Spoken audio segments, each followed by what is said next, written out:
fascination. You stinking pig! What are you doing back in that town, boy? Under the Milky Way tonight. So you've heard some stories about me. I've heard some. Wish I knew what you were looking You're reopening the for. investigation. You think you're gonna get the truth in a town like this? I didn't know what you would find. When you've been lying about something for so long, it becomes second And nature. it's something quite peculiar.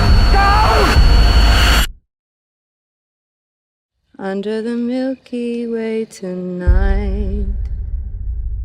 Robert, Jeff in Las Vegas, good afternoon. How are you?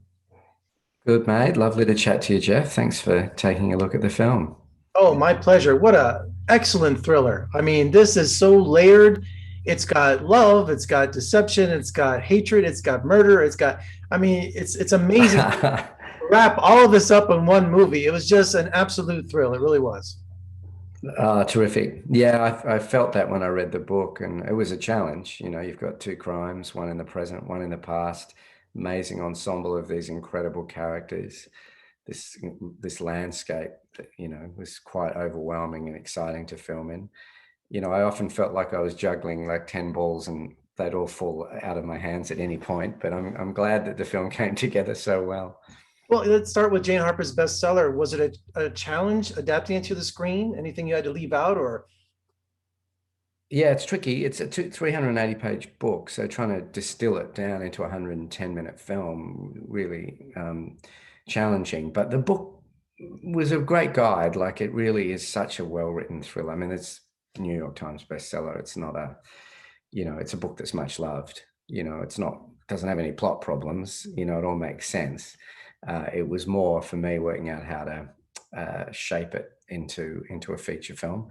But a feature film's a great format for a thriller. You put an audience in a cinema and they've got to sit there and they've got all the evidence in front of them and they've got to see if they can work it out. So, like an hour into this movie, you're at the height of being confused and wanting answers because it just really builds to a point toward the center of the movie. But, two dual mysteries decades apart is the major plot point in the film.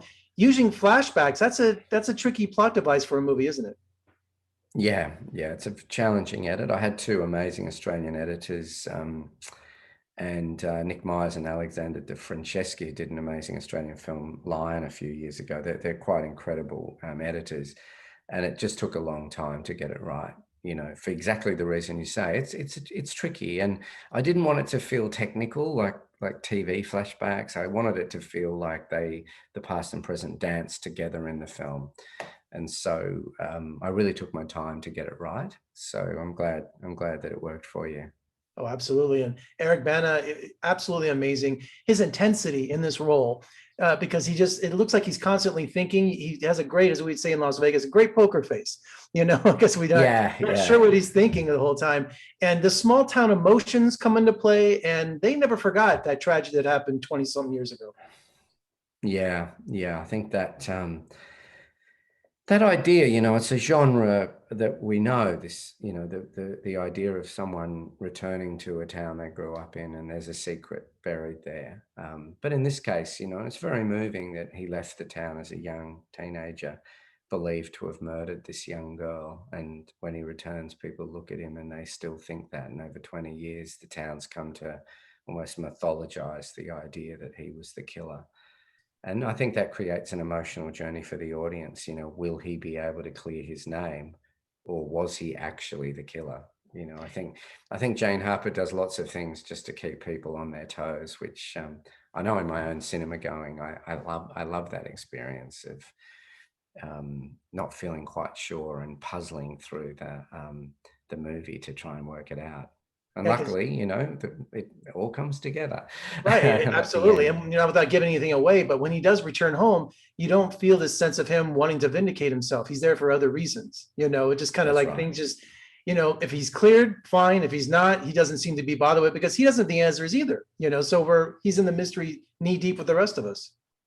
Yeah. I think, I thought a lot about that making the film, that many of us in life, we either leave. I left a small town that I grew up in and moved to Melbourne and have made a career here. But then when I go back there, there's people that stayed there, that have made their life there, that have built incredible lives there.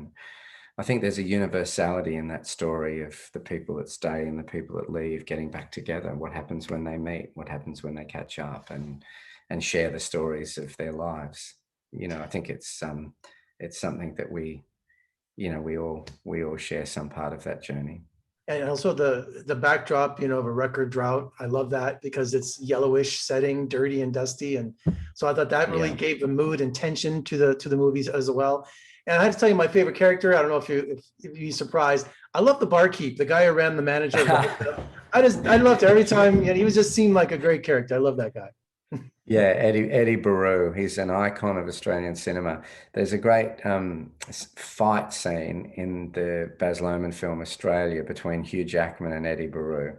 The two of them have a physical tussle that's quite spectacular. But no, Eddie's fantastic. I love what he did with the small role. He's playing the bartender. It's a cameo, and audiences love him. You've got to have a bit of that human comedy in the film, so it's not one note. And I'm glad you love him. I'll pass that on. Please do. Thank you so Vegas. much. Robert, thank you so much for joining me today. What a great thriller. And I love intelligent films like this, so congratulations, and come visit us in Las Vegas. We'd love to have you. Terrific. Thanks, Jeffrey. I will indeed. I went to Vegas on my honeymoon 20 years ago. So there you go. Okay. Well, thanks so much. Mate. Take care. Okay. Bye.